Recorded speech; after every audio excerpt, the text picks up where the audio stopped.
اما بعد فقد قال اللہ تبارک و تعالی کما ورد فی سورۃ الاعراف اعوذ باللہ من الشیطان الرجیم بسم اللہ الرحمن الرحیم فوسوس لهما الشیطان لیبدی لهما ما وري عنهما من سوآتهما وقال ما نهاكما ربكما عن هذه الشجرة إلا أن تكونا ملكين أو تكونا من الخالدين وقاسمهما إني لكما لمن الناصحين فدلاهما بغرور فلما ذاقا الشجرة بدت لهما سوآتهما وطفقا يخصفان عليهما من ورق الجنة وناداهما ربهما ألم أنهكما عن تلكما الشجرة وأقل لكما إن الشيطان لكما عدو مبين قالا ربنا ظلمنا أنفسنا وإن لم تغفر لنا وترحمنا لنكونن من الخاسرين صدق الله العظيم رب اشرح لي صدري ويسر لي أمري واحلل عقدة من لساني يفقهوا قولي اللهم ربنا الہمنا رشدنا واعذنا من شرور انفسنا اللهم ارنا الحق حقا وارزقنا اتباعه وارنا الباطل باطلا وارزقنا اجتنابه آمین یا رب العالمین۔ سورہ اعراف کے دوسرے رکوع میں قصہ آدم و ابلیس قرآن حکیم میں دوسری مرتبہ بیان ہو رہا ہے۔ اس سے پہلے یہ سورہ بقرہ میں اس کے چوتھے رکوع میں آ چکا ہے۔ البتہ آپ دیکھیں گے کہ اگرچہ یہ قصہ جو ہے قرآن مجید میں 7 مرتبہ آیا ہے، 6 مرتبہ مکی صورتوں میں اور 1 مرتبہ مدنی صورت میں، لیکن یہ کہ ہر جگہ کوئی نہ کوئی بات نئی ہے، اس لیے کہ جس دور سے بھی یہ تحریک جو ہے حضور کی دعوت کی گزر رہی تھی، اس دور کے حوالے سے کچھ چیزیں جو ہیں وہ ہر جگہ پر آپ کو مزید نمایاں ملیں گی۔ اب مثلاً اس رکوع کے شروع میں ہمیں وہ عظیم آیت ملی ہے کہ جس میں جمع کا صیغہ اختیار کیا گیا ہے، وَلَقَدْ خَلَقْنَاكُمْ ثُمَّ صَوَّرْنَاكُمْ ثُمَّ قُلْنَا لِلْمَلَائِكَةِ اسْجُدُوا لِآدَمَ فَسَجَدُوا إِلَّا إِبْلِيسَ۔ اس کے بارے میں پچھلی مرتبہ میں عرض کر چکا ہوں۔ اب دوسری بات جو آ رہی ہے وہ یہ ہے کہ جو شیطان نے ورغلایا حضرت آدم کو اور حضرت حوا کو سلام علیہما، کہ جس درخت کا پھل کھانے سے اللہ تعالیٰ نے انہیں روک دیا تھا، کسی طریقے سے ورغلا کر انہیں اس درخت کا پھل کھانے پر آمادہ کر لیا۔ اس کے لیے لفظ آیا فوسوس لہما۔ یہ وسوسہ اصل میں ہم یہ سمجھتے ہیں کہ شاید یہ چیزیں اس طور سے ہو رہی تھی جیسے کہ ہم ایک دوسرے کے سامنے کھڑے باتیں کر رہے ہیں، ایک دوسرے کو پہچان رہے ہیں، لیکن حضرت آدم اور حوا کے بھی دلوں میں وسوسہ اندازی کی ہے شیطان نے، جیسے کہ شیطان وسوسہ اندازی کرتا ہے ہمارے دلوں میں۔ یہ مکالمے اس طرح کے نہیں ہے کہ وہ ایک ہی محفل میں کھڑے ہوئے، عام طور پر سورہ بقرہ کے چوتھے رکوع میں بھی اور دوسرے مقامات پر بھی ہمارا تصور کچھ اور رہتا ہے، لیکن یہاں وہ پردے حائل ہیں۔ ابلیس جو ہے وہ یقیناً جو ہے جنات میں سے تھا، حضرت آدم علیہ السلام کے لیے اس وقت بھی وہ انویزیبل تھا، لہذا لفظ جو آیا ہے فوسوس لہما الشیطان، وسوسہ ان کے دلوں میں ڈالا۔ لیبدی لہما ما وری عنہما من سوآتہما۔ اب یہاں خاص طور پر ایک بات آ رہی ہے، اس کو ہم متشابہات ہی میں شمار کریں گے۔ یہاں ایک خاص اثر ظاہر کیا جا رہا ہے کہ وہ شجر ممنوع تھا، اس کا پھل کھانے کا ایک نتیجہ برآمد ہوا، اور وہ یہ ہوا کہ حضرت آدم اور حوا پر ان کی شرمگاہیں جو ہیں وہ نمایاں ہو گئیں۔ یا تو ایسا ہے کہ پہلے انہیں شعور نہیں تھا، اب شعور پیدا ہو گیا، یا یہ کہ انہیں کوئی خاص لباس جنت کا حلہ اللہ تعالیٰ نے عطا کیا ہوا تھا، وہ لباس اتر گیا اس درخت کا پھل کھانے کے نتیجے میں۔ یہ چیزیں ایسی ہیں کہ جس سے یقیناً بہت سے لوگوں کو کچھ قیاس آرائیوں کا موقع ملا ہے۔ بعض لوگوں کے نزدیک یہ نیکی اور بدی کی تمیز کا درخت ہے اصل میں، کہ جس کو کھاتے ہی نیکی اور بدی کی تمیز پیدا ہو جاتی ہے۔ بعض حضرات کا خیال یہ ہے کہ یہ اصل میں پہلا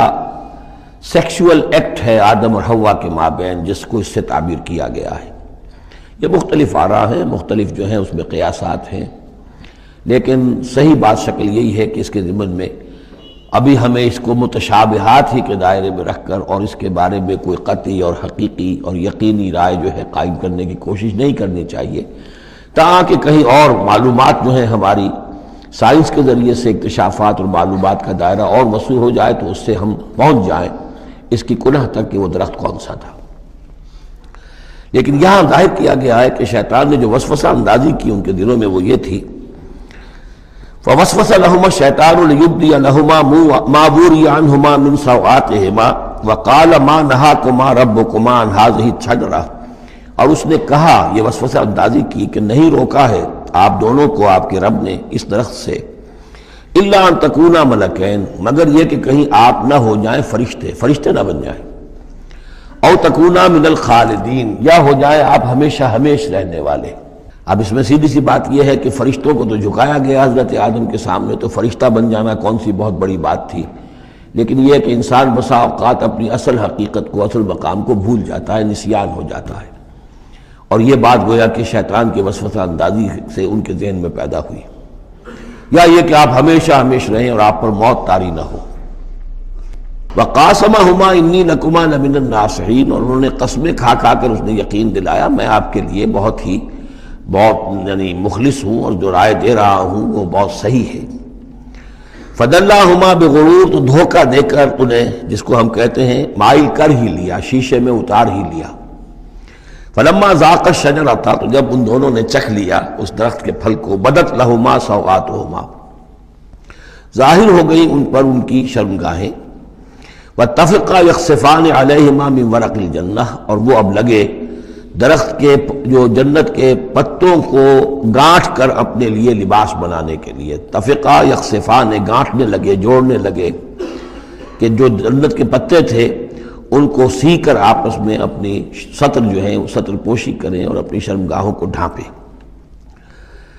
وَنَادَاهُمَا رَبُّهُمَا، اور اب پکارا انہیں ان کے پروردگار نے، أَلَمْ أَنْهَكُمَا، کیا میں نے منع نہیں کیا تھا تمہیں، أَنْ تِلْكُمَا الشَّجَرَةَ، اس درخت سے،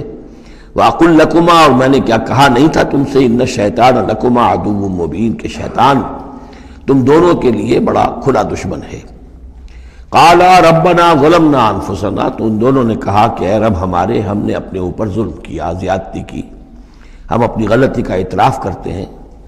وَإِن لَّمْ تَغْفِرْ لَنَا وَتَرْحَمْنَا لَنَكُونَنَّ مِنَ الْخَاسِرِينَ، اور اگر تو نے ہمیں معاف نہ فرما دیا اور ہم پر رحم نہ فرمایا تو ہم تو تباہ ہونے والوں میں ہو جائیں گے۔ یہاں ایک بات اور نوٹ کر لیجئے، ایک تو یہ کہ یہاں کہیں بھی ایسا اشارہ نہیں ہے کہ ابلیس نے یہ وسوسہ ابتداءً حضرت حوا کے دل میں کیا۔ عام طور پر ہمارے ہاں جو کہانیاں مشہور ہیں وہ یہ ہے کہ حوا جو ہے ذریعہ بنی ہے حضرت آدم کو بھی گمراہ کرنے کا، وہ اشارہ نہ سورہ بقرہ میں اس کا ہے نہ یہاں ہے، بلکہ جمع کوئی جو تثنیہ کا صیغہ ہے مسلسل چل رہا ہے، ان دونوں کے لیے معاملہ ہے، بیک وقت ہے۔ تو یہ اصل میں جو عیسائی دنیا میں تصور پیدا ہوا ہے کہ عورت فی نفسہ ہی برائی کی مظہر ہے، ایو سے ایول، ایو حوا اور ایول بری شے، یعنی عورت فی نفسہ ہی برائی کی جڑ ہے۔ چونکہ ان کے ہاں رہبانیت پیدا ہوئی، شادی نہ کرنا جو ہے وہ گویا کہ اعلیٰ روحانی زندگی کے لیے شرط قرار پایا، عورت سے قرب اور تعلق جو ہے وہ بڑی گھٹیا بات، دنیا داری کی زندگی، حیوانی زندگی قرار پائی۔ تو یہ تصورات قرآن میں کہیں نہیں ہے، یہ تو جیسے کہ آدم کا معاملہ تھا ویسے حوا کا معاملہ تھا، اور شیطان نے دونوں کو ورغلایا ہے اور دونوں نے اللہ سے معافی مانگی ہے۔ دوسرے یہ کہ یہاں نوٹ کر لیجئے کہ یہاں یہ بتا دیا گیا کہ وہ الفاظ کیا تھے۔ وہاں سورہ بقرہ میں ہم پڑھا ہے فَتَلَقَّى آدَمُ مِن رَبِّهِ كَلِمَاتٍ فَتَابَ عَلَيْهِ، حضرت آدم کے دل میں جو ایک سخت پشیمانی کے جذبات پیدا ہوئے تو اس کے لیے الفاظ خود اللہ تعالیٰ نے تلقین فرما دیے، اور وہ الفاظ یہ ہیں ربنا ظلمنا انفسنا وان لم تغفر لنا وترحمنا لنکونن من الخاسرین قال اهبطوا بعضكم لبعض عدو، اور اللہ نے فرمایا کہ اب اترو یہاں سے۔ حبوط کے بارے میں گفتگو میں سورہ بقرہ میں کر چکا ہوں، تم ایک دوسرے کے دشمن ہوگے، عداوت جو ہے وہ چل رہی ہے شیطان اور اس کی ذریت اور حضرت آدم کی اولاد، اس کے مابین تو سب سے بڑی دشمنی ہے، مستقل دشمنی ہے۔ باقی یہ ہے کہ انسانوں کے اندر بھی آپس میں دشمنیاں چلتی ہیں۔ وَلَكُمْ فِي الْأَرْضِ مُسْتَقَرٌّ وَمَتَاعٌ إِلَىٰ حِينٍ، اور اب تمہارے لیے زمین میں ٹھکانہ ہے اور ساز و سامان ہے، ضرورت کی چیزیں ہیں، الہین ایک وقت معین تک کے لیے، یہ ابدی نہیں ہے، ہمیشہ کے لیے نہیں ہے، ایک خاص وقت تک کے لیے تمہیں وہاں رہنا بسنا ہے، اور وہاں رہنے بسنے کے لیے جو ضروری چیزیں ہیں وہاں فراہم کر دی گئی ہیں۔ قال فیہا تحیون وفیہا تموتون ومنہا تخرجون، ساتھ یہ بھی فرما دیا کہ اب اسی زمین میں تم رہو گے اور اسی میں تم مر کر داخل ہو جاؤ گے، فیہا تموتون اسی میں مرو گے، ومنہا تخرجون اسی میں سے تمہیں دوبارہ نکال لیا جائے گا بعث بعد الموت۔ یا بنی آدم قد انزلنا علیکم لباسا یواری سوآتکم وریشا۔ اب یہاں ایک جو یعنی ایک راہبانہ تصور ہی، الٹا قسم کا راہبانہ تصور جو ہے یوں سمجھیے کہ پیدا ہو گیا تھا عرب کے لوگوں میں بھی۔ وہ سمجھتے تھے جیسے آج بھی دنیا میں نیوڈسٹ سوسائٹیز جو ہیں وہ کہتے ہیں لباس ایک تکلف ہے، خام خواہ ہے، جب انسان کو اللہ نے پیدا کیا تو کوئی لباس نہیں ہوتا، پھر حیوانات کا کوئی لباس نہیں ہے، یہ خام خواہ ایک تکلف ہے انسان نے جو اپنے لیے اختیار کر لیا ہے۔ عرب میں یہ رواج پڑ گیا تھا کہ مادر ذات برہنہ ہو کر مرد اور عورتیں طواف کرتے تھے خانہ کعبہ کا، اور یہ گویا کہ بڑا اونچا کام تھا، گویا کہ ہر تکلف سے، یعنی بہرحال اب بھی ہم طواف کرتے ہیں تو صرف 2 چادریں ہوتی ہیں، انہوں نے کہا کہ وہ چادروں کا تکلف بھی کیا کرنا ہے، بس جیسا بھی اللہ نے پیدا کیا ہے مادر ذات برہنہ مرد اور عورتیں جو ہیں وہ طواف کرتے تھے، اور اس کو بڑا نیکی کا کام سمجھتے تھے، بہت یوں سمجھیے کہ اپنی یعنی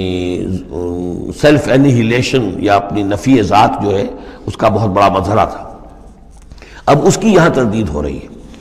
یا بنی آدم، آدم کی اولاد، قد انزلنا علیکم لباسا، ہم نے تم پر لباس اتارا ہے، یواری سوآتکم جو تمہارے شرمگاہوں کو ڈھانپتا ہے، وریشا اور تمہارے لیے آرائش کا سبب بنتا ہے، زیبائش اور آرائش کا، لباس التقوی ذالک خیر، اور اس سے اوپر پھر ایک اور لباس ہے، اور وہ لباس ہے تقوی کا لباس، ظاہر ہے کہ وہ سب سے بہتر ہے۔ اگر تقوی کا لباس نہیں ہے تو بسا اوقات اور انسان لباس پہن کے بھی ننگا ہوتا ہے، اتنا تنگ لباس کہ اس میں جسم کے سارے نشیب و فراز ظاہر ہو رہے ہوں، یا اتنا باریک لباس عورتوں کا کہ جس میں وہ جسم اندر سے جھلک رہا ہو، تو وہ لباس پہنے ہوئے بھی، جیسے کہ حضور نے فرمایا اللہ تعالیٰ لعنت فرمائے ان عورتوں پر جو لباس پہن کر بھی ننگی رہتی ہیں۔ تو لباس التقوی ذالک خیر، ایک اور اضافی جو ہے وہ تقوی کا ہے، شرم ہو، حیا ہو، تقوی ہو۔ ذالک من آیات اللہ لعلہم یذکرون، یہ اللہ تعالیٰ کی آیات میں سے ہے تاکہ یہ لوگ نصیحت اخذ کریں۔ یا بنی آدم لا یفتننکم الشیطان، اے بنی آدم دیکھو تمہیں شیطان اب نہ بچلانے پائے، نہ دھوکہ دینے پائے، نہ فتنے میں ڈالنے پائے، کما اخرج ابویکم من الجنہ، جیسے کہ تمہارے دونوں ماں باپ جد امجد اور اماں حوا کو اس نے نکلوا دیا تھا، کما اخرج ابویکم من الجنۃ، جنت سے، ینزع عنہما لباسہما، اور وہ ان سے اتروا لیا تھا اس نے ان کا لباس جنت کا، لیریہما سوآتہما، تاکہ دکھائے انہیں، ان پر عیاں کر دے ان کی شرمگاہیں، انہ یراکم ہوا وقبیلہ من حیث لا ترونہم، ایک بات جان لو کہ وہ یعنی ابلیس خود، چونکہ اسے بھی چھوٹ ملی ہوئی ہے قیامت تک کے لیے، وہ مسلسل زندہ ہے، اور قبیلہ اور اس کی قوم، اس کی ذریت اور اس کے جو ایجنٹ ہیں جنات میں سے، چونکہ وہ انویزیبل ہیں تو وہ تمہیں دیکھتے ہیں، تاکتے ہیں تمہیں، تم پر داؤ لگاتے ہیں، یراکم ہوا وقبیلہ من حیث لا ترونہم، جہاں سے تم انہیں نہیں دیکھ سکتے۔ انا جعلنا الشیاطین اولیاء للذین لا یؤمنون، ہم نے تو شیاطین کو ان لوگوں کا دوست بنا دیا جو ایمان نہیں لاتے، جو ایمان نہیں رکھتے، ایمان نہیں لاتے، تو شیطان جو ہے جیسے گندگی جو ہے اس کے اوپر مکھی آئے گی، ایسے ہی جہاں اللہ کا ذکر نہیں ہے، اللہ کا ایمان نہیں ہے، خانہ خالی را دیو می گیرد، تو وہاں یہ شیاطین جن جو ہیں آ کر اڈا جمائیں گے۔ وَإِذَا فَعَلُوا فَاحِشَةً، اور جب یہ ایک بے حیائی کا کام کرتے ہیں یعنی ننگے عریاں طواف، قالوا وجدنا علیہ آباءنا، کہتے ہیں ہم نے پایا اپنے آباء و اجداد کو یہی کچھ کرتے ہوئے، واللہ امرنا بہا،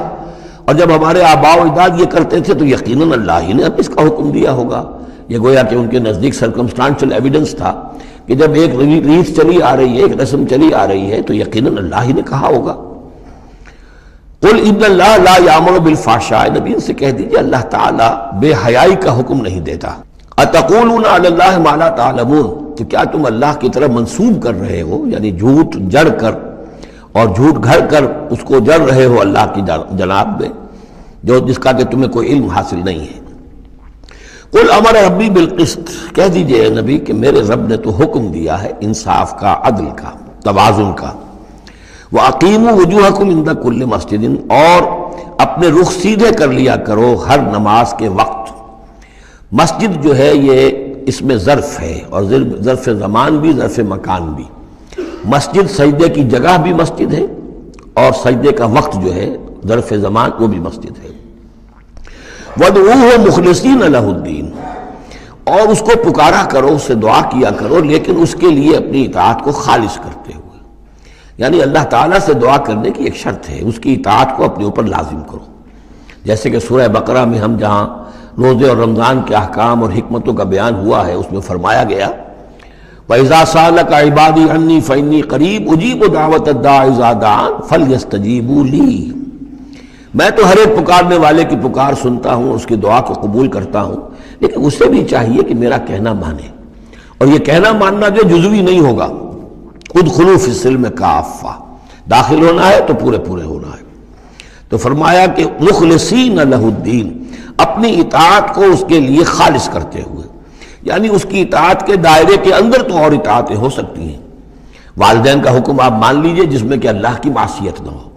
اساتذہ کا حکم، حکام کا حکم جس میں اللہ تعالیٰ کے کسی حکم کی نفی نہ ہو رہی ہو، وہ ساری اطاعتیں اپنی جگہ پر ہوں گی، لیکن لا طاعۃ لمخلوق فی معصیت الخالق، مخلوق میں سے کسی کی اطاعت نہیں کی جائے گی جس میں خالق کی معصیت لازم آ رہی ہو۔ وَادْعُوهُ مُخْلِصِينَ لَهُ الدِّينَ كَمَا بَدَأَكُمْ تَعُودُونَ، جیسے اس نے تمہیں پہلے پیدا کیا تھا اسی طرح تمہارا اعادہ ہو جائے گا، تم دوبارہ بھی پیدا ہو جاؤ گے۔ فَرِيقًا هَدَىٰ، ایک گروہ وہ ہے کہ جس کو اللہ نے ہدایت دے دی ہے، وَفَرِيقًا حَقَّ عَلَيْهِمُ الضَّلَالَةُ، اور ایک گروہ وہ ہے کہ جس کے اوپر گمراہی مسلط ہو چکی ہے، جس کے حق میں گمراہی ثابت ہو چکی ہے، یعنی ان کی روش کی وجہ سے، ان کی ضد، ان کی ہٹ دھرمی، ان کے تعصب، ان کے حسد، ان کے تکبر کی وجہ سے اب وہ مستحق ہو چکے ہیں۔ حق علیہم الضلالہ انہم اتخذوا الشیاطین اولیاء، اور یہ اس لیے کہ انہوں نے شیطانوں کو اپنا رفیق اور ساتھی بنایا، من دون اللہ، اللہ کو چھوڑ کر، ویحسبون انہم مہتدون، اور سمجھتے یہ ہیں کہ ہم بہت ہدایت پر ہیں، سیدھے راہ پر ہیں۔ یا بنی آدم خذوا زینتکم عند کل مسجد، دوبارہ پھر اے آدم کی اولاد اپنی زینت لے لیا کرو۔ خذوا زینتکم یعنی لباس جو ہے جس کو کہا گیا ریشہ تمہارے لیے آرائش ہے، یہ تمہاری لیے زینت ہے، اللہ نے اتارا ہے اپنی آرائش کا سامان، اور یہ کہ نماز کے لیے جب انسان آئے تو اچھا لباس پہن کر آئے۔ ہمارے ہاں عام طور پر الٹی روش چلتی ہے، دفتر جا رہے ہیں تو وہ بہت اچھا لباس ہے، مسجد جا رہے ہیں تو وہ چاہے میلے کپڑے پہن کے چلے گئے، لیکن یہاں اللہ تعالیٰ فرما رہا ہے یہ نہیں، میرے پاس آتے ہو، میرے دربار میں آتے ہو تو اچھا لباس پہن کر آؤ۔ یا بنی آدم خذوا زینتکم عند کل مسجد وکلوا واشربوا ولا تسرفوا، اور کھاؤ پیو اور اسراف نہ کرو۔ جو کچھ چیزیں ہم نے بنائی ہیں وہ بہرحال اس لیے بنائی ہیں کہ بنی آدم جو ہے ان کی خوراک کے کام آئے، جو اچھی چیزیں ہیں۔ انہ لا یحب المسرفین، ہاں وہ اسراف کرنے والوں کو پسند نہیں کرتا، ضائع کرنا، ضرورت سے زیادہ خرچ کرنا، یہ چیزیں جو ہیں یہ اللہ تعالیٰ کو پسند نہیں ہیں۔ اب یہاں پھر اسی رہبانیت کی نفی ہو رہی ہے کہ جس میں سمجھا یہ جاتا ہے کہ اچھا کھانا پینا ہی برا ہے، کاہے کو پہنا جائے، بہت موٹا جھوٹا ہی کھانا چاہیے۔ اچھے کھانے پینے کا مطلب تو یہ کہ نفس پرستی ہو رہی ہے۔ اچھا پہننا جو ہے کیا ضروری ہے، موٹا جھوٹا پہن کے گزارا ہو جائے گا۔ اس معاملے میں سمجھ لیجئے کہ دو حالات میں صورت مختلف ہو جاتی ہے۔ اگر تو دین اللہ کا مغلوب ہے تو پہلا فرض آپ کا یہ ہے کہ اللہ کے دین کے غلبے کی جد و جہد کریں،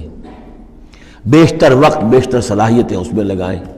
ظاہر بات ہے اچھا کھا ہی نہیں سکتے، اچھا پہن ہی نہیں سکتے، یہ اس کا منطقی نتیجہ ہو جائے گا۔ یہ اس لیے نہیں کہ رہبانیت کی وجہ سے نہیں کر رہے، اس وجہ سے کہ ممکن ہی نہیں۔ آپ اپنے اسی وقت کو لگائیں گے زیادہ کمائی کے لیے، محنت کریں گے دنیا کے لیے، زیادہ کمائیں گے تو اچھا کھائیں گے، اچھا پہنیں گے۔ آپ نے تو اپنا وقت جو ہے وہ لگا دیا ہے اللہ کے دین کے لیے، اگر لگائیں گے نہیں تو دین غالب کیسے ہو جائے گا؟ خود بخود تو نہیں ہوگا، آسمان سے تو نہیں ٹپک پڑے گا دین، اللہ فرشتے تو نہیں بھیجے گا دین غالب کرنے کے لیے، غالب تو آپ کو کرنا ہے۔ لہذا اس صورت میں تو نیچرل یہ ہو جاتا ہے کہ پھر کم سے کم کرو، کم سے کم کرو، کم سے کم کرو، اپنے معیار زندگی کو اور نیچے لاؤ، اور نیچے لاؤ، اور نیچے لاؤ، تاکہ زیادہ سے زیادہ وقت، زیادہ سے زیادہ اپنی صلاحیتیں، زیادہ سے زیادہ اوقات، زیادہ سے زیادہ اپنے وسائل کو آپ فارغ کر سکیں اللہ کے دین کے لیے۔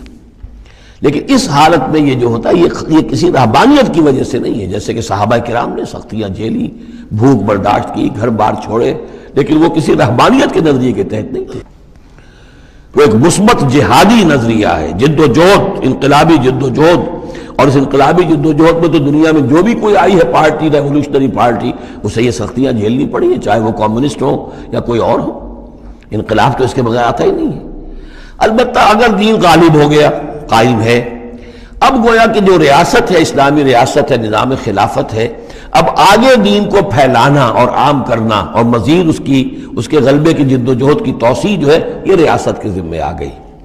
ریاست جو بھی اپنے شہریوں کے اوپر اس کے لیے بوجھ ڈالتی ہے، جو ٹیکس ڈالتی ہے، یا جو بھی والنٹیئرز مانگتی ہے، یہ لڑائی جو ہے ڈرافٹنگ کرتی ہے، وہ ٹھیک ہے، اس کے مطابق اگر اسے چاہیے 10,000 آدمی نکل آئے، باقی کی طرف سے یہ فرض کفایہ ادا ہو گیا۔ ریاست کے قائم ہونے کی شکل میں صورتحال بدل جاتی ہے۔ اب آپ اپنے گھر میں رہیں، جو وقت آپ کے پاس ہے آپ اچھا کمائیں، اچھا کھائیں، اچھا پہنیں، کوئی حرج نہیں۔ آپ اپنے بچوں کو بھی اچھا کھلائیں، حلال سے کمائیں، اچھا کھلائیں۔ کوئی اسی طریقے سے کوئی آپ کو علمی کوئی آپ کا پرسوٹس ہیں، اکیڈیمک پرسوٹس ہیں، ان میں لگے، یا یہ کہ اگر آپ نوافل میں لگنا چاہتے ہیں نفل پڑھیں اور اس کے ترقی جو ہے، اپنی روحانی ترقی جو ہے وہ تقرب بالنوافل کے ذریعے سے کرتے چلے جائیں۔ تو یہ تینوں راستے جو ہیں انسان کے لیے کھلے ہوں گے۔ کب؟ جبکہ دین غالب ہو۔ اس بنیادی بات کو بھی لوگوں نے سمجھا ہے، اس لیے وہ رہتے ہیں کنفیوژن میں۔ صاحب اولاد کا بھی حق ہے، صاحب بیویوں کا بھی حق ہے، اس کا بھی حق تو سب کا ہے، لیکن یہ کہ وہ جو صحابہ کرام کو یاد نہیں تھا کہ ان کے بھی حقوق ہیں، یا ان کا دین اور تھا، ہمارا دین اور ہے؟ کیا حضور کو پتہ نہیں تھا کہ میری ازواج مطہرات کے بھی دین ہے، ان کا بھی کیا بھی حق ہے؟ انہوں نے ذرا اپنے نفقے کے اندر اضافے کا مطالبہ کیا تو گویا کہ ایلا کا معاملہ کر لیا، گویا کہ طلاق کی دھمکی دے دی۔ یہ کیوں ہوا؟ کیا ان کے جو خاندان والے تھے ان کا حق نہیں تھا؟ ان کو وہ چھوڑ کر آ گئے مکے میں اور بھیڑیوں کے حوالے کر کے آ گئے، گویا کہ قریش کے سرداروں کے حوالے ان کے رحم و کرم پر چھوڑ کر آ گئے نا مدینے، جن کو ہجرت کا حکم ملا ہے۔ یہ ساری چیز دین میں یہ ہے، دو شکلیں مختلف۔ ایک ہے دین مغلوب ہے تو پہلا فرض ہے یہ کہ دین کو غالب کرنے کی جد و جہد کرو،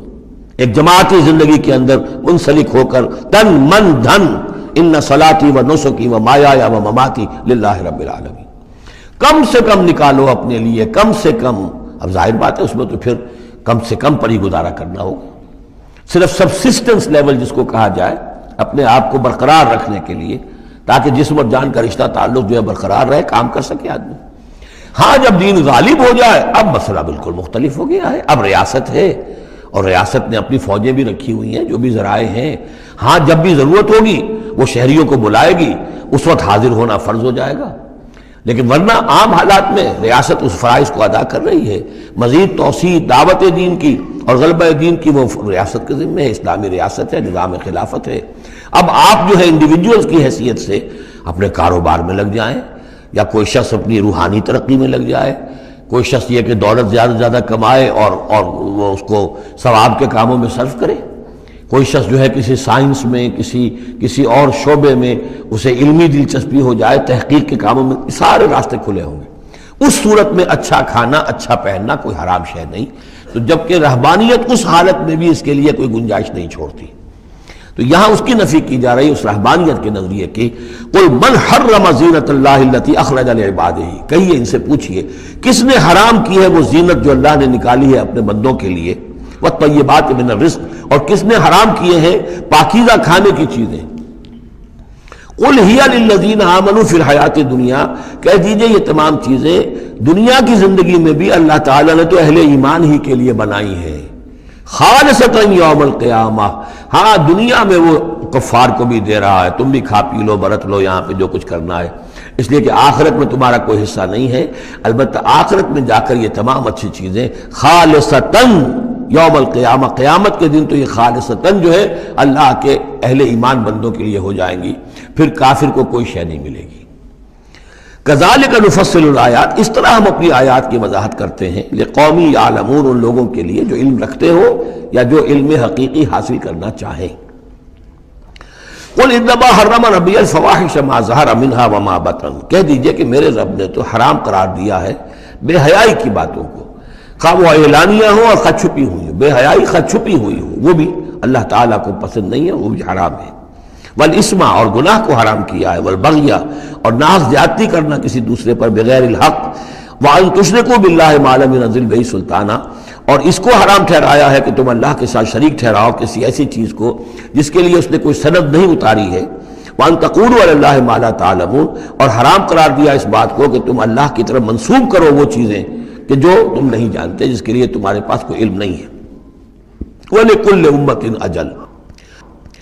ہر قوم کے لیے، ہر امت کے لیے ایک وقت معین ہے، یعنی جب بھی کبھی کوئی رسول ہم بھیجتے رہے ہیں تو ایک مدت ہوتی ہے، اس وقت تک اس کو مہلت ہوتی ہے قوم کو کہ وہ رسول کی دعوت سے استفادہ کر لے اور اپنے دلوں کو، اپنے باطن کو منور کر لے، صحیح راستے پر آ جائے۔ اس سے پہلے عذاب نہیں آئے گا، خواہ یہ کہ اہل ایمان تو چاہیں گے کہ جھٹپٹ عذاب آئے، اس لیے کہ بہرحال مسلمان اہل ایمان وہ بھی انسان ہوتے تھے، چکی کے دو پاٹوں کے درمیان پس رہے تھے تو کبھی کبھی خیال آ جاتا تھا کہ اب اللہ تعالیٰ کیوں انہیں اتنی ڈھیل دے رہا ہے، یا ابو جہل کو اتنی ڈھیل کیوں دے دی ہے کہ اس نے حضرت سمیہ رضی اللہ تعالیٰ عنہ کے ساتھ یہ سلوک کیا، ابو جہل کو کیوں اتنی ڈھیل دے دی ہے کہ اس نے حضرت یاسر کو شہید کر دیا رضی اللہ تعالیٰ عنہ۔ لیکن یہ خیال تمہارا اپنی جگہ ہے، ہماری حکمت اپنی ہے۔ ہماری حکمت کیا ہے کہ جب رسول ہم نے بھیجا اس قوم کے لیے ایک اجل معین کر دی، اس اجل سے پہلے عذاب آئے گا نہیں، ہاں جب وہ اجل آ جائے گی پھر وہ رکے گا نہیں، اس کے اندر اندر معاملہ انہیں طے کرنا ہے، ادھر یا ادھر۔ وَلِكُلِّ أُمَّةٍ أَجَلٌ، یہ ہم پڑھ چکے سورہ نام میں کہ اگر میرے پاس ہوتی وہ شے، میرے اختیار میں ہوتی کہ جو تم جلدی مچا رہے ہو تو کبھی کا میرا اور تمہارے درمیان قصہ جو ہے چکایا جا چکا ہوتا۔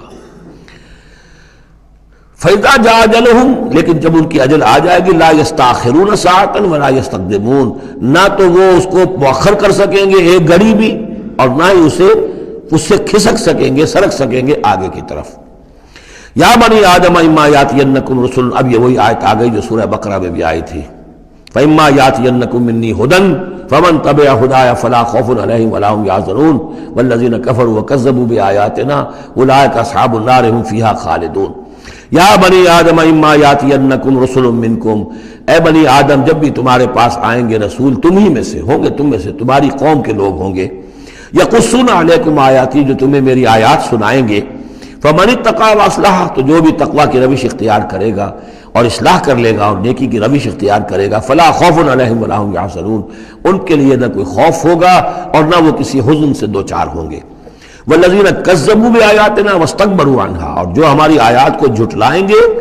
اور تکبر کی بنا پر انہیں رد کر دیں گے، استکبروا عنہا، استکبار کی بنیاد پر، تکبر کی بنیاد پر رد کر دیں گے، اولئک اصحاب النار هم فیہا خالدون، وہ جہنمی ہوں گے اور رہیں گے ہمیشہ ہمیش۔ فمن اظلم ممن افترى علی اللہ کذبا وکذب بآیاتہ، پھر وہ اس شخص سے بڑھ کر ظالم اور کون ہوگا جو اللہ کی طرف کوئی غلط بات منسوب کرے، افتراء کرے اللہ کی طرف، اور یا اللہ کی آیات کو جھٹلائے، یہ دونوں ہم وزن ہیں۔ اولئک ینالہم نصیبہم من الکتاب، ان کو جو بھی دنیا میں رزق وغیرہ کا معاملہ ہے وہ تو ان کو مل جائے گا، یہاں دنیا میں تو ہم نے یہ سورہ بنی اسرائیل میں مضمون آئے گا، اب کوئی شخص کفر کرے اللہ فوراً اس کی روزی روک لے اور ایک دن کے اندر اندر وہ یہ بھوک سے مر جائے، ایسا نہیں ہے۔ جو ہم نے یہاں پہ ان کے لیے لکھا ہوا ہے جو رزق ہے اس دنیا کے اندر وہ تو انہیں ملتا رہے گا، وہ رکتا نہیں ہے، انہیں اپنے اس نصیب میں سے حصہ مل جائے گا۔ حتیٰ اذا جاءتہم رسلنا، ہاں پھر جب ہمارے فرشتادے، ہمارے بھیجے ہوئے فرشتے ان کے پاس آ جائیں گے، یتوفونہم، ان کو قبض کرنے کے لیے، قالوا این ما کنتم تدعون من دون اللہ، تو وہ کہیں گے کہاں ہیں وہ جن کو آپ پکارا کرتے تھے اللہ کے سوا، جن کو ڈنڈوت کرتے تھے اور جن کے سامنے متھے ٹیکتے تھے اور جن سے دعائیں کرتے تھے اور گڑ گڑاتے تھے۔ قالوا ضلوا عنا، وہ کہیں گے وہ سب گم ہو گئے، ہوا ہو گئے، ہم سے سب جاتے رہے، ضلوا عنا وشہدوا علی انفسہم انہم کانوا کافرین، اور وہ خود اپنے خلاف یہ گواہی دیں گے کہ واقعتاً ہم تھے ناشکرے، ہم نے کفر کی روش اختیار کی۔ قالت خلوا فی امم قد خلت من قبلکم من الجن والانس، کہا جائے گا کہ اچھا داخل ہو جاؤ ان امتوں میں جو تم سے پہلے گزر چکی ہیں، جنوں اور انسانوں میں سے، نار میں، آگ میں، یعنی ایک ایک قوم کا حساب ہوتا جائے گا اور وہ جہنم کے اندر جھونکے جاتے رہیں گے، پہلی نسل گئی، پھر اس کے بعد دوسری آئی، دوسری گئی، تیسری آئی، اب ان میں ایک مکالمہ ہوگا، ظاہر بات ہے جو پہلے گئے تھے وہ تھے بزرگ، بڑے تھے، لیڈر تھے، یا یہ کہ وہ پچھلی نسل تھی جنہوں نے بدعات شروع کی تھی، خرافات کا آغاز کیا تھا. یہ بعد میں آنے والے ان پر لعنت کریں گے کہ تم نے ہمیں مروایا، تمہاری وجہ سے ہم بھی برباد ہو کر یہاں آئے ہیں، تو تمہیں دوہرا عذاب ملنا چاہیے. لیکن یہ کہ وہاں وہ کہیں گے کہ نہیں، ہم جیسے ہم گمراہ تھے ویسے انہیں تمہیں گمراہ کیا. تو یہ مکالمہ ہوگا. اور یہ نوٹ کر لیجئے، یہ جو میں نے عرض کیا تھا کہ اس سورہ مبارکہ میں ایام اللہ جو ہے یہ اس کا مین تھیم ہے. تو ایام اللہ کو یوں سمجھیے کہ ایک تو انسانی تخلیق کے اعتبار سے، ایک تو وہ ازل ہے جبکہ آدم کی تخلیق ہوئی، قصہ آدم و ابلیس ہوا، یہاں سے تو ہمارا وہ وقت جو ہے وہ شروع ہوتا ہے. اور جنت اور دوزخ میں پہنچ کر گویا کہ وہ ایک دور ختم ہوتا ہے، وہ آخری بات ہے. یہ ہے انتہا اور ابتدا. اس کے مابین ہے کہ جو انبیاء آئے، رسول آئے، ان کی داستانیں ہیں، ان کے حالات ہیں، ان کے واقعات ہیں، قوم نوح اور قوم ہود اور قوم صالح. تو یہ یہاں پر ایسا کیا گیا کہ پہلے وہ تخلیق کا مرحلہ آدم کا، اور وہ قصہ آدم و ابلیس آ گیا اول. اب جو جہنم کا اور جنت کا تذکرہ آ رہا ہے اور ان کی آپس کی گفتگویں ہوں گی، اور کچھ لوگ ایسے بھی ہوں گے نہ جہنم میں ابھی گئے ہوں گے نہ جنت میں داخلہ ملا ہوگا، درمیان میں کہیں ہوں گے، صاحب اعراف ہوں گے، اصحاب اعراف، تو ان کا مکالمہ آ رہا ہے. یہ دونوں بگننگ اور اینڈ دکھا کر اور پھر سلسلہ شروع ہوگا انبیاء کرام اور رسولوں کے حالات کا. قالت خلوا فی امم قد خلت من قبلکم، داخل ہو جاؤ انہی قوموں میں، انہی نسلوں میں جو تم سے پہلے داخل ہو چکی ہیں. من الجن والانس فی النار، جنات بھی اور انسان بھی آگ میں. کلما دخلت امت لعنت اختہا، جب بھی کوئی امت داخل ہوگی تو وہ دوسری امت کو لعنت کرے گی. حتی اذا ادارکوا فیہا جمیعا، اور جب وہ سب کے سب اس میں گر چکیں گی، تمام کی تمام نسلیں اور امتیں. قالت اخراہم لاولاہم، تو بعد میں آنے والی کہے گی پہلی نسل سے، ربنا ہؤلاء اضلونا، اے اللہ ان بدبختوں نے ہمیں گمراہ کیا تھا. دنیا میں تو کہتے تھے کہ ہمارے آباء و اجداد ہیں، ہمارے اسلاف ہیں، ان کی ریتیں ہیں، ان کی روایتیں ہیں، ان کی چیزیں ہیں، کیسے چھیڑ دیں. لیکن یہاں پر کیا ہوگا؟ ربنا ہؤلاء اضلونا، ان لوگوں نے ہمیں برباد کیا، انہوں نے ہمیں گمراہ کیا. فآتہم عذابا ضعفا من النار، تو انہیں تو دگنا عذاب دے آگ میں سے. قال لکل ضعف، اللہ فرمائے گا نہیں، سب کے لیے دگنا ہے. جیسے یہ نے تم کو گمراہ کر کے آئے تھے، تم بھی اپنے بعد والوں کو گمراہ کر کے آئے ہو. تو یہ تو گویا کہ سلسلہ چل رہا ہے. تو اس لیے یہ کہ وہ تو ہر ایک کو سوچنا چاہیے تھا کہ اپنی عقل سے کام لیتا، ہم نے تمہیں عقل دی تھی، شعور دیا تھا، کیوں تم تقلید اعمیٰ کے اندر مبتلا رہے؟ آباء و اجداد کی تقلید ہو رہی ہے، اپنے لیڈروں کی تقلید ہو رئی ہے. تو یہ تقلید اعمیٰ کے لیے تمہیں میں نے آنکھیں دی تھی، تمہیں کان دیے تھے، تمہیں میں نے عقل دی تھی، تمہیں نیکی اور بدی کا شعور دیا تھا. ہر شخص جو ہے وہ ذمہ دار ہے. قال لکل ضعف، اللہ فرمائے گا سب کے لیے دوہرا ہے. ولکن لا تعلمون، لیکن تمہیں اس کا علم نہیں ہے. وقالت اولاہم لاخراہم، اب وہ کہیں گے پچھلے جو ہیں، جو پہلے والے تھے، بعد میں آنے والوں کو، فما کان علیکم علینا من فضل، دیکھو نا، نہیں نا تمہیں کوئی، ہم پر کوئی فضیلت حاصل نہیں ہو سکی، تم نے خام خواہ ہم پر لعنت کی، لیکن اس سے کیا حاصل تمہیں کیا ہوا؟ ما کان لکم علینا من فضل فذوقوا العذاب بما کنتم تکسبون، اور اب چکھو مذاق عذاب کا اپنی کرتوتوں کے باعث. ان الذین کذبوا بآیاتنا واستکبروا عنہا، یقیناً وہ لوگ جنہوں نے ہماری آیات کو جھٹلایا اور استکبار پھر عنہا، اور بر بنائے تکبر ان کو رد کیا، اعراض کیا ان سے تکبر کی بنیاد پر. لا تفتح لهم ابواب السماء، ان کے لیے آسمان کے دروازے کبھی نہیں کھولے جائیں گے. یہ کچھ اشارات ہیں قرآن مجید میں جس سے معلوم ہوتا ہے کہ جہنم اسی زمین پر ہوگی، اور ابتدائی جنت بھی یہی ہوگی. ابتدائی نزل والی جنت جو ہے وہ بھی اسی زمین پر ہوگی، اور جہنم بھی اسی زمین پر ہوگی. اور کچھ ایسا سا تصور ہوتا ہے کہ جیسے زمین کو جب کھینچا جائے گا، وَإِذَا الْأَرْضُ مُدَّتْ، زمین کو جب کھینچا جائے گا تو جیسے ربڑ کی کرمچ کی کوئی گیند ہو اس کو کھینچے تو آپ کو معلوم ہے کہ جو جہاں سے وہ زیادہ موٹی ہے وہ پچک جائے گی. جب وہ پچکے گی تو اس کے اندر جو لاوا ہے، اس وقت بھی زمین کے پیٹ میں بھرا ہوا ہے وہ لاوا، وہ ظاہر ہو جائے گا اور وہ جہنم ہوگی. واللہ عالم، یہ کچھ اندازے ہوتے ہیں بعض اشارات سے، اس لیے کہ فیصلہ جو ہے میدان حشر یہی ہے. احادیث میں میدان عرفات جو ہے اسی کو کھول دیا جائے گا، وسیع کر دیا جائے گا، اور اسی یہیں پر حشر ہونا ہے. وَجَاءَ رَبُّكَ وَالْمَلَكُ صَفًّا صَفًّا، اور پروردگار بھی شان اجلال کے ساتھ نزول فرمائیں گے اور فرشتے آئیں گے فوج در فوج، اور یہیں پر حساب کتاب ہوگا. ابتدائی مہمان نوازی بھی جو ہے وہ یہی ہوگی، لیکن پھر یہ کہ اہل جنت اپنے مراتب کے اعتبار سے اور اوپر کی جنتوں میں چڑھتے چلے جائیں گے.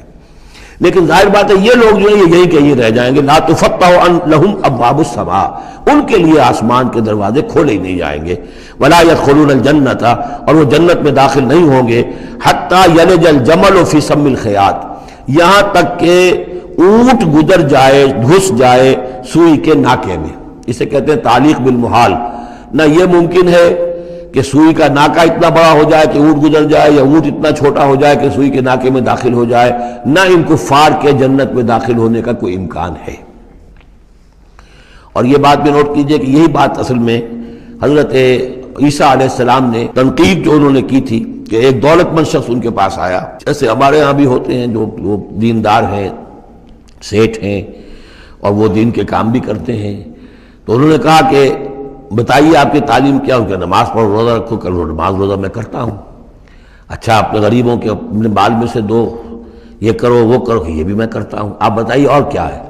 پھر آخر میں فرمایا حضرت مسیح نے، اچھا اپنی صلیب اٹھاؤ اور میرے ساتھ چلو۔ یعنی یہ کہ اب وہ ہے وہ جد و جہد حق و باطل کی کشاکش، یہ نیکی کے کام کرنا، دھندوں میں لگے رہنا، اور اپنے ساتھ کچھ نہ کچھ نیکی کا کام ہے، کچھ پن ہے، کچھ خیرات ہے، کچھ ثواب کے کام ہے، کوئی نماز ہے، روزہ ہے، یہ تو آسان ہے، لیکن یہ کہ اس کشاکش حق و باطل جو ہے اس میں لگنا، کہ جس میں پھر اندیشہ ہو کہ پھانسی بھی آ سکتی ہے، اندیشہ ہو جان بھی جا سکتی ہے، تکلیف بھی آ سکتی ہے۔ تو جب انہوں نے کہا کہ اچھا ٹھیک ہے، پھر جب تم نے یہ ساری منزلیں طے کر لی تو آخری منزل ہے اپنی صلیب اٹھاؤ میرے ساتھ آ جاؤ۔ تو اس شخص کا چہرہ لٹک گیا اور وہ چلا گیا۔ تو حضرت مسیح نے فرمایا کہ اونٹ کا سوئی کے ناکے میں سے گزرنا ممکن ہے، لیکن کسی دولت مند شخص کا اللہ کی بادشاہت میں داخل ہونا ممکن نہیں ہے۔ بہرحال میں اس وقت اسے کسی دلیل کے طور پہ پیش نہیں کر رہا ہوں، لیکن میں نے صرف یہ کہ یہی جو ہے محاورہ جو قرآن مجید میں یہاں آیا ہے، حتی یلج الجمل فی سم الخیاط، یہی ہے کہ جو حضرت عیسیٰ علیہ السلام نے استعمال کیا۔ وَكَذَلِكَ نَجْزِي الْمُجْرِمِينَ، اور اسی طرح ہم بدلہ دیتے ہیں مجرموں کو۔ لَهُم مِّن جَهَنَّمَ مِہَادٌ، ان کے لیے جہنم ہی کا ہوگا بچھونا، وَمِن فَوْقِهِمْ غَوَاشٍ، اور اسی کا اوڑھنا ہوگا، لحاف بھی اسی کا ہے، آگ کا اور اس کے گدے بھی۔ وَكَذَلِكَ نَجْزِي الظَّالِمِينَ، اور اسی طرح ہم ظالموں کو بدلہ دیں گے۔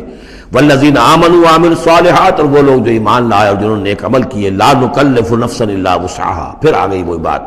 ہم کسی کو ذمہ دار نہیں ٹھہرائیں گے کسی جان کو مگر اس کی وسعت کے مطابق، محاسبہ ہوگا انڈیویجول، ہم نے کیا کیا کچھ اسے دیا تھا اس کے حساب سے ہم اس سے حساب لیں گے۔ اولئک اصحاب الجنہ، وہ ہوں گے جنت والے، ہم فیہا خالدون، اور اس میں رہیں گے ہمیشہ ہمیشہ۔ وَنَزَعْنَا مَا فِي صُدُورِهِم مِّن غِلٍّ، اور ہم نکال دیں گے جو کچھ ان کے سینوں میں ہوگا ایک دوسرے کی طرف سے کوئی میل، یعنی اہل ایمان بھی انسان ہوتے ہیں، شکوے شکایتیں ہو جاتی ہیں، دینی جماعتوں میں بھی کبھی کسی معمور کو امیر سے شکایت ہو گئی، کسی امیر کو معمور سے شکایت ہو گئی، کسی ایک رفیق کو دوسرے رفیق سے شکایت ہو، انسان ہے، اور یہ معاملہ جو ہے ایسا بھی ہوتا ہے، زائل بھی ہو جاتے ہیں، کچھ ایسی شکوے شکایتیں ہوتی ہیں کہ باقی رہتی ہیں، ختم نہیں ہوتی ہیں، ان کے اثرات جو ہیں وہ جذبات کچھ ایسے مجروح ہو جاتے ہیں کسی طریقے سے زائل نہیں ہوتے، لیکن فرمایا گیا ہے کئی مقامات پر یہ کہ اللہ تعالیٰ اہل جنت کو جنت میں داخل کرنے سے پہلے جو بھی اہل ایمان میں سے کسی کے لیے ان کے دل میں کوئی کدورت ہوگی، کوئی میل ہوگا، وہ نکال دے گا، تاکہ اب جنت میں داخل ہونے والے سب سررن اخوانن علی سرر متقابلین، بالکل بھائیوں کی طریقے سے صاف دل ہو کر ایک دوسرے کے سامنے رو در رو ہو کر بیٹھیں گے، اور ان کے اندر کوئی غل نہیں رہے گا۔ یہی دعا بھی ہے جو ہمیں تلقین کی گئی ہے، اللہم اغفر لنا ولاخواننا الذین سبقونا بالایمان ولا تجعل فی قلوبنا غلا للذین آمنوا ربنا انک رؤوف رحیم، پروردگار اہل ایمان میں سے کسی کے لیے بھی ہمارے دل میں غل اور میل یا کدورت یہ باقی نہ رہنے دے، تو اپنے فضل و کرم سے دھو دے۔ وَنَزَعْنَا مَا فِي صُدُورِهِم مِّن غِلٍّ، بلکہ ان آیات پر حضرت علی کا یہ قول بھی ہے رضی اللہ تعالی عنہ کہ سورہ ہجر کی آیت کے ضمن میں خاص طور پر آتا ہے شان نزول میں، تو انہوں نے فرمایا کہ یہ میرے اور معاویہ کے کا ذکر ہے جو یہاں ہو رہا ہے۔ ظاہر بات ہے جنگیں ہوئی ہیں حضرت علی رضی اللہ عنہ اور حضرت معاویہ رضی اللہ عنہ، تو کتنی کچھ ہو گئی ہوگی شکایت ایک دوسرے سے، تو یہ آیتیں ہمارے لیے ہیں کہ اللہ تعالیٰ ہمیں دونوں کو جنت میں داخل کرے گا تو ہمارے دلوں سے یہ کدورتیں جو ہے وہ نکال دے گا۔ وَقَالُوا الْحَمْدُ لِلَّهِ الَّذِي هَدَانَا لِهَذَا، اور وہ کہیں گے کل شکر ہے اور کل تعریف ہے اس اللہ کی جس نے ہمیں یہاں تک پہنچایا، وَمَا كُنَّا لِنَهْتَدِيَ لَوْلَا أَنْ هَدَانَا اللَّهُ، اور محض اپنے زور بازو سے ہم یہاں تک نہیں پہنچ سکتے تھے اگر اللہ ہی نے ہمیں نہ پہنچا دیا ہوتا۔ لقد جاءت رسل ربنا بالحق، یقیناً ہمارے رب کے پروردگار کے جو بندے آئے تھے رسول بن کر وہ حق کے ساتھ آئے تھے۔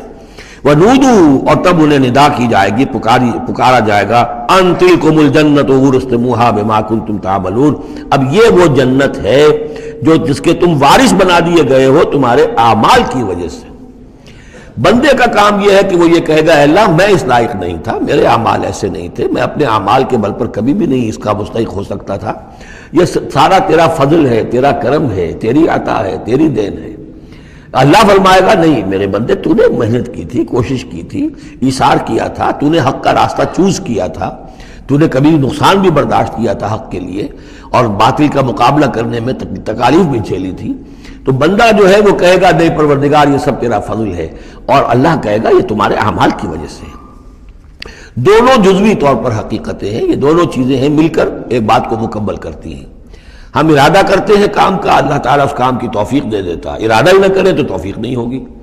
اور محض اپنے ارادے سے ہم کچھ نہیں کر سکیں گے جب تک کہ اللہ کی طرف سے توفیق اور تیسیر نہ ہو جائے۔ وَنَادَى أَصْحَابُ الْجَنَّةِ أَصْحَابَ النَّارِ، اور جنتی لوگ پکار کر کہیں گے جہنمیوں سے، أَن قَدْ وَجَدْنَا مَا وَعَدَنَا رَبُّنَا حَقًّا، ہم نے تو پا لیا جو کچھ کہ ہمارے رب نے ہم سے وعدہ کیا تھا کہ وہ سچ نکلا، صحیح نکلا، جن نعمتوں کا ہم سے وعدہ کیا تھا وہ ہمیں مل گئیں۔ فَهَلْ وَجَدْتُم مَّا وَعَدَ رَبُّكُمْ حَقًّا، تو تم نے بھی کیا سچا پا لیا اللہ کا وعدہ جو اللہ نے تم سے وعدہ کیا تھا، وہ ساری چیزیں تمہیں مل گئیں؟ قالوا نعم، وہ کہیں گے جی ہاں، ہمارے ساتھ بھی جو وعدے تھے، جو وعیدیں تھیں، جو دھمکیاں تھیں، جو عذاب کی مختلف شکلیں تھیں، وہ سب ہیں جن میں ہم اس وقت گرے ہوئے ہیں۔ فَأَذَّنَ مُؤَذِّنٌ بَيْنَهُمْ، تو پکارے گا کوئی پکارنے والا ان کے مابین، اللعنۃ اللہ علی الظالمین، کہ اللہ کی لعنت ہے ظالموں پر۔ الذین یصدون عن سبیل اللہ ویبغونها عوجا، وہ لوگ کہ جو روکتے بھی تھے اور رکتے بھی تھے اللہ کے راستے سے، اور اس راستے میں کجی نکالتے تھے کہ اگر دیکھ لیا کسی شخص کے بارے میں کہ اس کا رجحان ہو گیا ہے کہ وہ محمد صلی اللہ علیہ وسلم کی باتیں توجہ سے سننے لگا ہے، تو اس کو ورگلانے کے درپے ہو جانا، اس کے لیے طرح طرح کی جو ہے پریشانیاں پیدا کرنا۔ وہم بالآخرۃ کافرون، اور یہ لوگ کافرت کے منکر تھے۔ وبینہما حجاب، اب یہ گفتگو تو ہو رہی ہوگی جنت اور دوزخ والوں کے مابین، ان دونوں کے مابین ایک پردہ ہوگا، ایک فصیل حائل ہوگی۔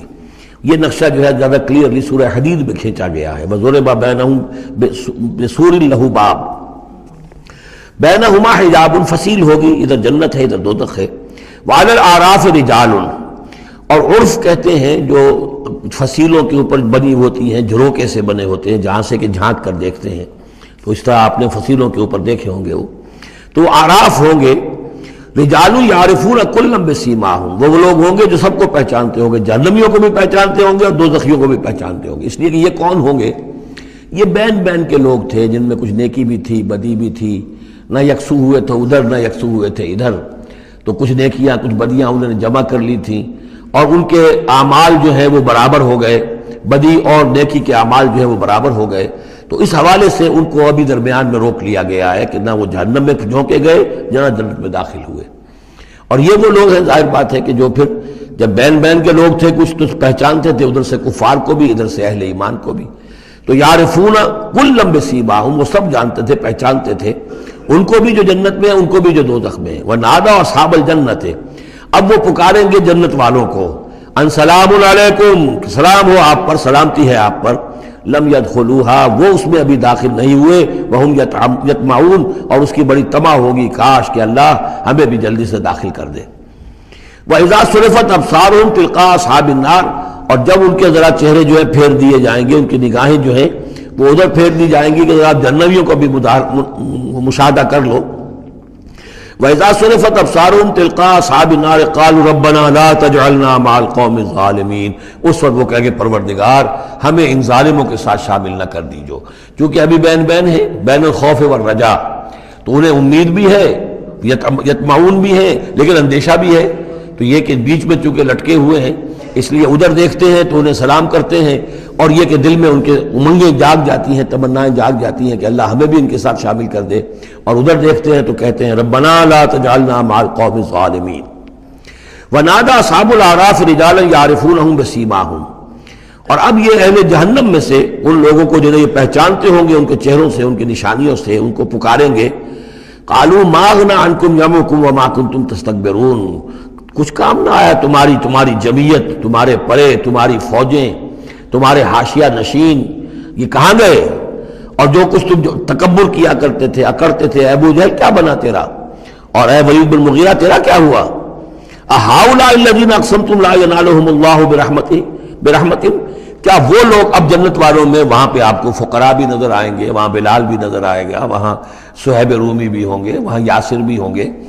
یہ لوگ تھے نا جن کے بارے میں تم کہتے تھے ان کو کیسے اللہ تعالیٰ کسی رحمت سے نواز سکتا ہے، یہ تو ہمارے کمی کاری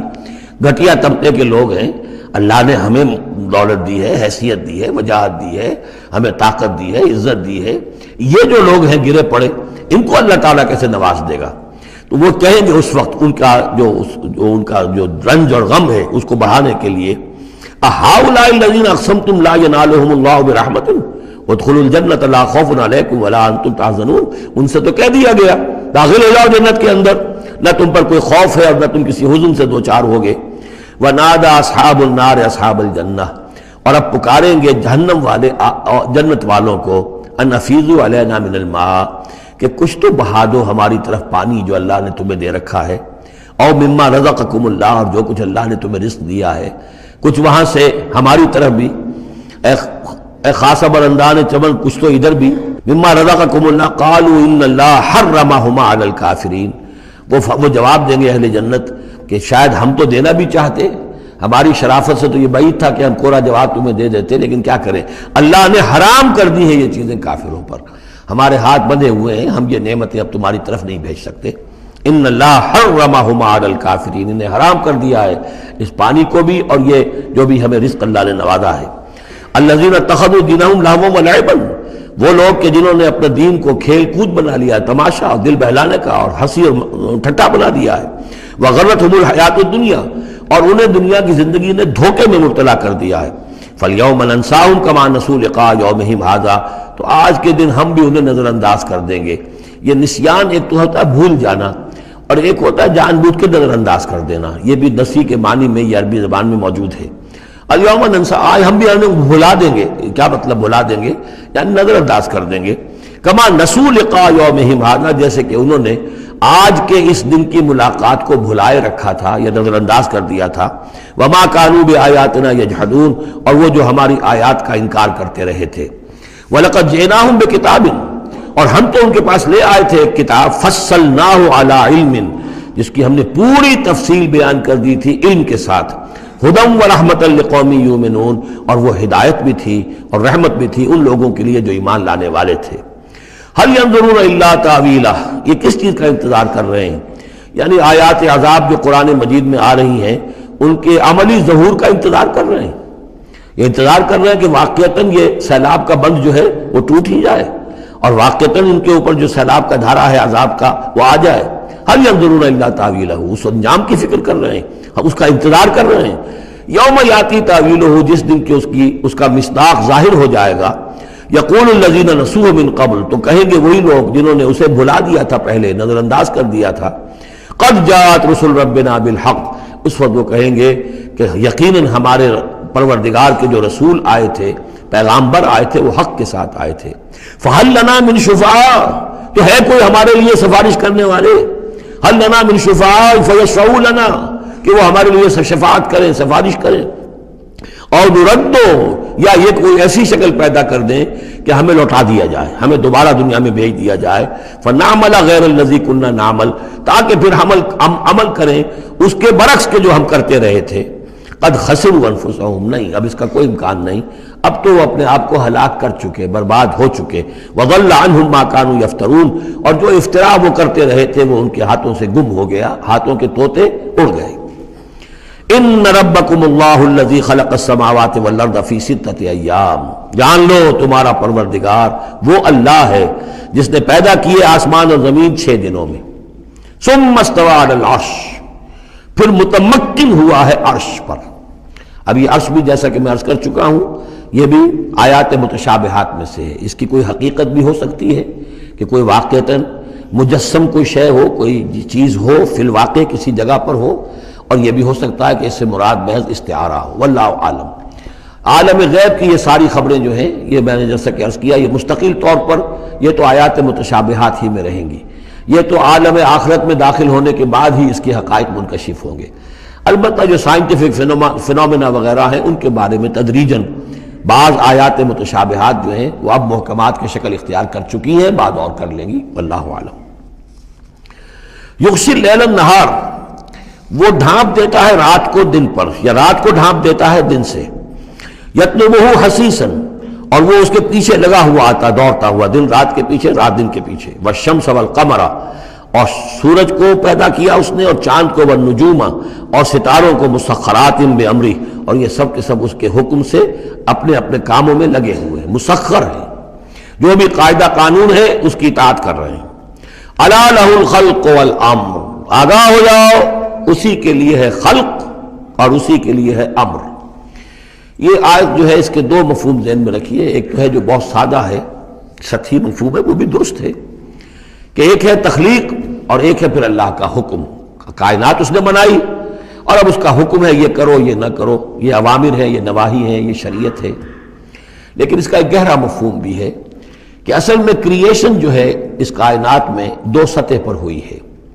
ایک عالم امر ہے، ایک عالم خلق ہے۔ عالم امر میں صرف کریشن ایکس نیہلو ہوتی ہے، عدم محض سے تخلیق، اور اس میں ٹائم فیکٹر بالکل نہیں ہوتا، کن فیکون، کوئی ٹائم فیکٹر نہیں، بغیر کسی مادے کے، بغیر کسی پری ایگزسٹنگ شے کے کچھ پیدا کر دینا اور اس میں کسی ٹائم فیکٹر کا نہ ہونا، یہ عالم امر کا کے خواص ہے۔ عالم خلق میں کسی شے سے دوسری شے بنتی ہے اور اس کے بعد اس میں ٹائم لازمن ہے۔ انسان ہے، 9 مہینے رحم مادر کے اندر وہ بچہ رہے گا، 8 مہینے رہے، 7 مہینے رہے، بہرحال اسے وقت لگے گا۔ آم کی گٹھلی ہے، اس آم کی گٹھلی کو درخت بننے میں کئی سال لگیں گے۔ آسمان اور زمین کی تخلیق ہوئی ہے 6 دنوں میں، ہمیشہ یہ اس کا ذکر ہوگا، اور ظاہر بات ہے 6 دن وہ ہمارے دن تو نہیں ہے، قرآن مجید میں تو کہہ دیا گیا اللہ کا ایک دن 1000 برس کا بھی ہے، ایک دن 50,000 برس کا بھی ہے، یہ ملینمز بھی ہو سکتے ہیں۔ تو اللہ تعالیٰ نے بنایا ہے آسمان اور زمین کو 6 دنوں میں، تاحال یہ 6 دن ہمارے لیے یہ بھی آیات متشابہات میں سے ہے، لیکن میں سمجھتا ہوں کہ 6 دن اور 7 آسمان یہ تو زیادہ دیر نہیں گزرے گی کہ انشاءاللہ ان کی حقیقت منکشف ہو جائے گی سائنس کی مزید اکتشافات کے ذریعے سے، اور یہ آیات متشابہات کے دائرے سے نکل کر آیات محکمات میں آ جائیں گی۔ لیکن یہ کہ اصل بات جو ہے وہ یہ ہے کہ خلق اور امر، اب امر، عالم امر سے متعلق نوٹ کر لیجئے صرف 3 چیزیں ہیں، ارواح انسانی، روحم من امرنا، یسألونک عن الروح قل الروح من امر ربی، ملائکہ عالم امر کی شے ہیں اور وہی عالم امر کی شے ہے۔ 3 چیزیں ہیں جن کا تعلق عالم امر سے ہے، لہذا فرشتے کے یہاں سے لے کے اور 7ویں آسمان تک جانے میں کوئی ٹائم نہیں لگ سکتا۔ اسی طرح روح انسانی بھی یہاں سے لے کر 7ویں آسمان تک جا سکتی ہے بغیر کسی وقت کے۔ روح آسمانی، روح انسانی کا بھی وہی معاملہ ہے جو فرشتے کا ہے، اس لیے کہ یہ عالم امر کی چیزیں ہیں، اور عالم امر میں ٹائم فیکٹر سرے سے ہے ہی نہیں، کن فیکون۔ البتہ عالم خلق میں وقت لگتا ہے، سفر ہوتا ہے تو سفر میں وقت لگے گا، تخلیق ہوئی ہے تو اس میں وقت لگا، تو یہ ہے اس کا ایک گہرا مفہوم۔ لیکن بہرحال یہاں پر اب دیکھیے یہ قرآن مجید کا اعجاز ہے، ایسے الفاظ استعمال کرتا ہے کہ عرب کا ایک بدو اس پر سے گزر جائے گا تو اس کو بھی کوئی پیچیدگی نہیں ہوگی۔ الا لہ الخلق والامر، اسی نے پیدا کیا، اسی کا حق ہے کہ حکم دے، بات صاف ہو گئی اور صحیح ہے، کوئی غلط بات تو نہیں ہے۔ وہ اپنی ذہنی سطح کے مطابق اس نے اس سے لے لیا، ہدایت پالی، مطمئن ہو گیا، چل پڑا۔ لیکن یہ کہ کوئی شخص فلسفی ہے، حکیم ہے، دانا ہے، وہ غور کرتا ہے، وہ دیکھتا ہے امر کا لفظ قرآن میں کہاں کہاں آیا ہے، کس معنی میں آیا ہے، کس کس جگہ پر آیا ہے، ان کو جوڑتا ہے، جوڑ کر نتیجہ نکالتا ہے، تو معلوم ہوتا ہے کہ یہ تو 2 بالکل ڈسٹنکٹ عالم ہیں ایک دوسرے سے، عالم خلق، عالم امر، اس کے قوانین جو علیحدہ ہیں، نوامیس علیحدہ ہیں، ان کے ضابطے علیحدہ ہیں۔ تبارک اللہ رب العالمین، بہت بابرکت ہے اللہ جو کہ تمام جہانوں کا رب ہے۔ ادعوا ربکم تضرعا وخفیا، پکارتے رہا کرو اپنے رب کو گڑ گڑاتے ہوئے، عاجزی کے ساتھ اور خاموشی سے، چپکے چپکے، بڑی بلند آواز سے دعا مانگنا پسندیدہ نہیں ہے۔ انہ لا یحب المعتدین، یقیناً وہ حد سے گزرنے والوں کو پسند نہیں کرتا۔ ولا تفسدوا فی الارض بعد اصلاحها، اور دیکھو زمین میں اس کی اصلاح کے بعد فساد نہ مچاؤ. وادعوہ خوفا وطمعا، اور اللہ کو پکارا کرو خوف کے ساتھ اور طمع کے ساتھ. یہ دوسرا ہو گیا، یہ دو کمپوننٹس ہوئے. اللہ کو جب پکارو تو پہلی دو ڈائمنشنز کیا ہیں کہ پکارو گڑ گڑاتے ہوئے اور چپ کے دل میں. اور دو مزید ڈائمنشنز کیا ہیں؟ خوف و طمع. اللہ کے ساتھ تمہارا معاملہ رہنا چاہیے بین بین، خوف بھی رہے کہ اللہ پکڑ نہ لے، اللہ سزا نہ دے دے، اور اللہ کی مغفرت، اللہ کی رحمت کی امید بھی رہے. ما بین الخوف والرجا، رجا امید، خوف کے درمیان. تو خوف و طمع، اللہ کو جب بھی پکارو ان دونوں کے بین بین ہو کر تمہاری کیفیت قلبی اور روحانی ہونی چاہیے. ان رحمت اللہ قریب من المحسنین، یقیناً اللہ تعالیٰ کی رحمت جو ہے وہ اہل احسان بندوں کے بہت ہی قریب ہے، بہت نزدیک ہے. وَهُوَ الَّذِي يُرْسِلُ الرِّيَاحَ بُشْرًا بَيْنَ يَدَيْ رَحْمَتِهِ، اور وہی ہے جو بھیجتا ہے ہوائیں بشارت دیتی ہوئی اس کی رحمت کے آگے آگے. یعنی بارش جب آنی ہوتی ہے تو اس سے آگے آگے ٹھنڈی ہوا کے جھونکے آتے ہیں. یہ گویا کہ بشارت لے کے آ رہی ہے کہ بارش آنے والی ہے. اب آپ اندازہ کیجئے کہ جہاں بے آب و گیاہ زمین پڑی ہے اور لوگ منتظر ہیں، آسمان کو دیکھ رہے ہیں، اے اللہ ہماری تو ساری محنت جو ہے جا رہی ہے، بیج ضائع ہو رہا ہے، پروردگار اب اگر ذرا ٹھنڈی ہوا کا جھونکا آیا ہے تو یہ ان کے لیے بشارت ہوتی ہے کہ اب اس ٹھنڈی ہوا کے جھونکے کے پیچھے باران رحمت بھی آیا چاہتا ہے. یرسل الریاح بشرا بین یدی رحمتہ حتی اذا اقلت سحابا ثقالا، یہاں تک کہ جب وہ ہوائیں اٹھا لاتی ہیں بڑے بڑے بھاری اور بادل. اب یہ بادلوں میں کتنے کتنے ٹن پانی ہوتا ہوگا جو آ رہا ہے زمین پر گرتا ہے، اس کا کوئی حساب کتاب کیا جائے کتنے بھاری بادل ہیں یہ، لیکن یہ ہوائیں ان کو لیے پھر رہی ہیں، روئی کے گالوں کی طرح ہوائیں پھر رہی ہیں. سقناہ لبلد میت، تو ہم اس کو ہانک دیتے ہیں اس پانی کو ایک مردہ زمین کی طرف، بے آب و گیاہ وادی کی طرف. فانزلنا بہ الماء، ہم ان بادلوں کو ہانک دیتے ہیں، وہ ہوائیں جو ہیں ہانک کر لے جاتی ہیں ایک ایسی زمین کی طرف کہ جو مردہ ہے، بے آب و گیاہ ہے. فانزلنا بہ الماء، پھر ہم اس پر پانی برساتے ہیں. فاخرجنا بہ من کل الثمرات، اور پھر ہم اس سے زمین میں سے ہر طرح کے میوے نکال دیتے ہیں. اور کچھ نہیں تو گھاس ہی ہو گئی، چراگاہ ہی ہو گئی. اور اگر آپ نے کچھ بیج ڈالے ہوئے تھے یا یہ کہ بیج پڑے ہوئے تھے کسی باغ کے اندر، اوپر سے گر گر کے اس کے پھلوں میں سے وہ خود بخود پھوٹیں گے اور وہ جو اللہ تعالیٰ کی طرف سے جو ہے وہ زمین کے اپنے خزانے نکال دے گی. کذالک نخرج الموتیٰ، یہ ہے اصل جو تشبیہ دی گئی، اسی طرح ہم مردوں کو نکال لائیں گے زمین سے. یعنی زمین مردہ ہوتی ہے، کوئی اس کے اندر زندگی کے آثار نہیں ہوتے، کہیں کوئی وہ جو ہے کوئی بھی آپ دیکھیں کوئی ہریاول نہیں کوئی، بلکہ وہاں پہ بسا اوقات تو ایسی ویرانی ہوتی ہے کہ کوئی آپ کو چیونٹے بھی نظر نہیں آتے، کوئی حشرات الارض نظر نہیں آتے، کوئی پرندے بھی آس پاس نظر نہیں آتے، کچھ نہیں، کوئی زندگی کے آثار نہیں. بارش ہوتی ہے اس کے بعد یہ کہ اب آپ کو دیکھتے ہیں چلت پھرت ہے، ایک دم جو ہے زمین جو ہے اس نے بھی ہریاول ہرا جو ہے وہ گہنا پہن لیا ہے، اس کے ہرے ہرے کپڑے سمجھیے کہ وہ دلہن جو ہے آراستہ ہو گئی ہے. اور پھر اب چرند پرند بھی آ گئے ہیں، زندگی، مگر اب زندگی ہی زندگی ہے معجزاً ساقی. تو اسی طریقے سے یہ زمین کے اندر پڑے ہوئے مردے جو ہوں گے یہ بھی گویا کہ بیج کے مانندے جو زمین میں پڑے ہوئے ہیں، ہمارا حکم آئے گا اور یہ پھوٹ کر نکل آئیں گے. کذالک نخرج الموتیٰ لعلکم تذکرون، تاکہ تم نصیحت اخذ کرو. والبلد الطیب یخرج نباتہ باذن ربہ، اور جو اچھی زمین ہوتی ہے زرخیز وہ اپنے رب کے حکم سے اپنا سبزہ نکالتی ہے، اس میں سے نکلتی ہے پیداوار. والذی خبث، اور زمین ایسی بھی ہوتی ہے کہ جس میں رویدگی ہے ہی نہیں، زرخیزی ہے ہی نہیں. جو خراب زمین ہے لا یخرج الا نکدا، وہ کچھ نہیں نکالتی مگر کوئی ناقص سی چیز نکال دے گی، جھاڑ جھکاڑ کچھ ہو جائیں گے. یہ نکد لفظ جو پنجابی میں سرائکی میں استعمال کرتے ہیں، یہی اسی رس کی نکدہ، بڑی ردی شے، بڑی گھٹیا شے. کذالک نصرف الآیات لقوم یشکرون، اسی طریقے سے ہم اپنی آیات کو گردش میں لاتے ہیں ان لوگوں کے لیے کہ جو ان کی قدر کرنے والے ہوں. بارک اللہ لی ولکم فی القرآن العظیم ونفعنی وإیاکم بالآیات والذکر الحکیم.